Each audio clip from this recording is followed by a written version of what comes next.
नहमदुहु व नसल्ली अला रसूलिल करीम अम्मा बाद अऊज़ु बिल्लाहि मिनश शैतानिर रजीम बिस्मिल्लाहिर रहमानिर रहीम व इज़ा मरिज़्तु फहुव यशफ़ीन।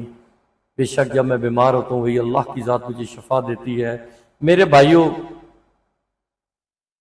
आजकल जो देखने में आ रहा है और आपने खुद कई जगहों पे सुना होगा कि तलाक की रेशो बहुत ज़्यादा बढ़ रही है। इसके पीछे क्या वजूहात है? इसके पीछे दो फैक्टर्स हैं। नंबर एक, अल्लाह से दूरी। नंबर दो, मियां और बीवी का बीमार। अब देखिए, इसी के साथ ही स्पिरिचुअलिटी और फिजिकल हेल्थ, जिस तरह रूह की ग़िज़ा जिक्र अज़कार वो है, इसी तरीके से जो सेहत की ग़िज़ा है वो क्या है? खुराक, अच्छी खुराक, नाकस ग़िज़ाओं से परहेज करना। जब आप अल्लाह के करीब हो जाएंगे, अच्छी ग़िज़ा खाएंगे, आपकी तमाम बीमारियां खत्म हो जाएंगी।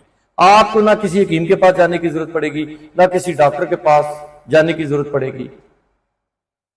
अब देखें, अल्लाह ताला की ज़ात ने जिस मकसद के लिए हमें पैदा किया है, अगर हम वो मकसद भूल चुके हैं तो मुझे ये बात बताएं, तलाक की रेशो बढ़नी है या नहीं बढ़नी? आप खुद असेस करें। मेरे भाइयों और बहनों, मर्दाना कमजोरी के शिकार 70% लोग हो चुके हैं। नाकस ग़िज़ाएं इस्तेमाल करके, मोबाइल देख देख के, ना टाइम पे सोते हैं, ना टाइम पे खाते हैं, ना एक्सरसाइज करते हैं। मुझे ये बात बताएं, इससे ये बीमारी लाक होनी चाहिए या नहीं? दूसरी बात, जो लेडीज हैं, औरतें हैं, नाकस ग़िज़ाओं का इस्तेमाल कर रही हैं, जिक्र अज़कार से दूर हैं, अल्लाह से दूर हैं। अब वो भी अगर जिक्र अज़कार की पाबंद हो जाती हैं और हेल्दी डाइट का इस्तेमाल करती हैं, अल्लाह के फजल करम से वो भी ठीक हो जाएंगी, मर्द हज़रात भी ठीक हो जाएंगे। ये लाइफ जो है एक नज़्म व ज़ब्त का नाम है। डिसिप्लिन लाइफ गुजारें, डिसिप्लिन लाइफ, और वो हम नहीं गुजारा। 2 दिन पहले मेरे पास मियां बीवी तशरीफ लाए। ये मैं आपको हकीकत बता रहा हूं, and I am informing you about reality. और मुझे ये बताना जरूरी पड़ गया।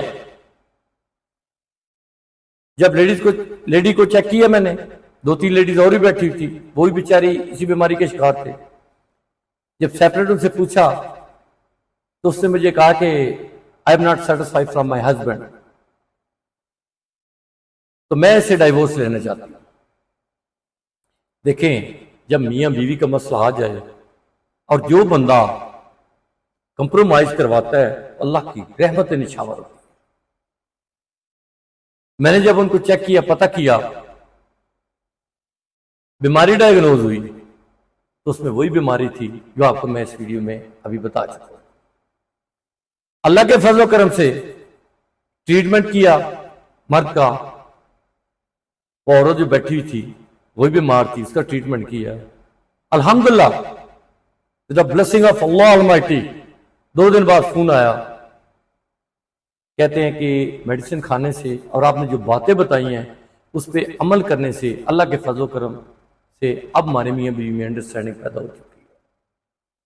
ये देखिए, ये नेकी और सवाब का काम है ये नहीं। मेरे भाइयों, बीमार नहीं होता बंदा, बीमार ज़हनी तौर पे होता है। ज़हनी तौर पे जब आप अपनी रूह को ग़िज़ा दे रहे हैं जो उसकी है, अपनी सेहत को उसकी ग़िज़ा दे रहे हैं जो सेहत जिस्म की रिक्वायरमेंट बनती है, सेहत के लिए ग़िज़ा दे रहे हैं, तो मुझे बताएं कि किस तरीके से मुमकिन है कि आप ठीक नहीं होंगे। अल्लाह सलीम फिर जिस्म सलीम, सेहतमंद जिस्म में सेहतमंद दिमाग होता है। और वो दिमागी बीमारी जब पैदा होती है तो आपके नाकस ग़िज़ाओं से और अल्लाह की दूरी से पैदा होती है। और जब दिमाग, यहां पे कमांड और कंट्रोल इसके पास है, दिमाग के पास है, जब ये फिट होगा तो तमाम मामलात आपके क्लियर हो जाएंगे। तलाक की बढ़ती हुई रेशो को अगर आपने कम करना है, खुदारा जिक्र अज़कार का पाबंद रहें, नमाज रोजे का पाबंद हो जाएं, सदका खैरात के पाबंद हो जाएं आप लोग, और हेल्दी डाइट का इस्तेमाल करें और सुन्नत के मुताबिक खाना खाएं, सुन्नत के मुताबिक पानी पिएं, सुन्नत के मुताबिक अपनी जिंदगी गुजारें। ये मैं दावे के साथ कहता हूं कि अल्लाह के फजल करम से आपको कोई बीमारी नहीं होगी और आपकी ज़वाजी जिंदगी खुशहाल होगी। अच्छे तरीके से बतरीक एहसन अपनी ज़वाजी जिंदगी गुजारेंगे। देखिए, ये जो ट्रीटमेंट है, इलाज है, ये सुन्नत है, लेकिन इलाज कराने से पहले जो मैंने इंडिकेटर्स बताए हैं उन पर अगर आप अमल पैरा होते हैं तो अल्लाह के फजल करम से, अल्लाह के हुक्म में शफा है, आपको फौरी शफा हो जाएगी और आपकी ज़वाजी जिंदगी में इंशाअल्लाह खुशियां आएंगी। ये मैं दावे के साथ कहता हूं। खुदारा सबसे पहले अपने आप को ठीक करें, फिर उस हकीम या डॉक्टर के पास जाएं आप जो खुद ईमान पुख्ता रखता हो, जिक्र अज़कार का पाबंद हो, नमाज रोजे का पाबंद हो और उसका ये हिकमत का काम या डॉक्टर के लिए जो मेडिकल का ये काम है, ये बिजनेस पॉइंट ऑफ व्यू से ये वो ना करता हो, और फिर अल्लाह की जात शफा देगी और बेशक शफा अल्लाह के हुक्म में है। मेरे भाइयों, चाहे जितनी मर्जी दवाइयां खा लें, जब आपने अपने आप को चेंज नहीं करना, चाहे जिस मर्जी के पास चले जाएं, आपको कभी भी शफा नहीं होगी। ये मैं दावे के साथ कहता हूं।